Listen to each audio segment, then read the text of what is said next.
Hello, I'm Dr. Doreen Samelson. I'm the Chief Clinical Officer for Catalight and a psychologist. But more importantly, I'm Peter's mom. My son Peter has an intellectual disability. He has minimal language, very little communication. He also happens to be profoundly deaf. And one of the things that I've learned from my son is what really matters in terms of well-being. And I thought I would share this story with you today because we had a goal for Peter. We often have goals for our children, youth, and adults who have intellectual and developmental disabilities. We've certainly had plenty of goals for Peter over the years. But we had a goal when Peter was in high school and a young adult for him to count money. And we had that goal meeting after meeting. We would have meetings about his goals and his treatment plan, and that goal of counting money was always on there. And the reason it was always on there was because Peter was not attaining that goal. He was not learning to count money. And what I realized, probably a little too late, to be honest with you, is that for Peter, for his well-being, counting money was really not that important for his well-being. What was important to my son was he wanted to buy his own coffee. He wanted to be able to go to the coffee shop and buy his own coffee on his own. And that doesn't require counting money. And the truth of it is, with my son's IQ, which is quite low, he was never going to manage his own money. He doesn't understand how banks work. He can read or write, to write a check or anything like that.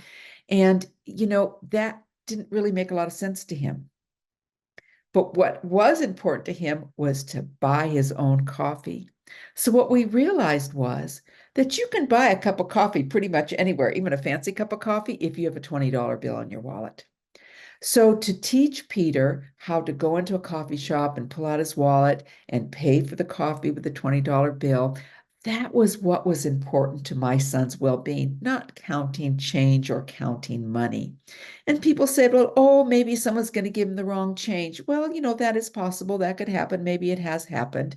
But my son is able to buy his own coffee every day, which is very important to him. And that is what really adds to his well-being. It's not the only thing, of course, that adds to his well-being, but it's one of the important things because he likes to do that and he feels very independent when he does that. And that really improves his well-being. So what I've learned throughout the years as Peter's parent is sometimes parents, other psychologists, teachers, maybe BCBAs, other people think, oh, this goal is really important to that person's well-being. Well, maybe, maybe not. And you know what is harmful to well-being is working on a goal week after month, and sometimes year after year that you can't achieve. That decreases a person's well-being. That's frustrating. That's hurtful to the person. So when we're thinking about well-being, of course, we're very excited about the Catalight Family Well-Being Scale.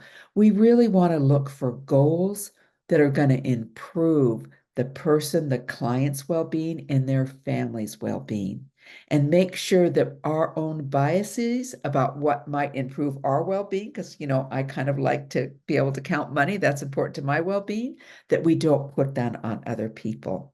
So I hope my story makes sense to you and it helps you understand the connection between goals and well-being.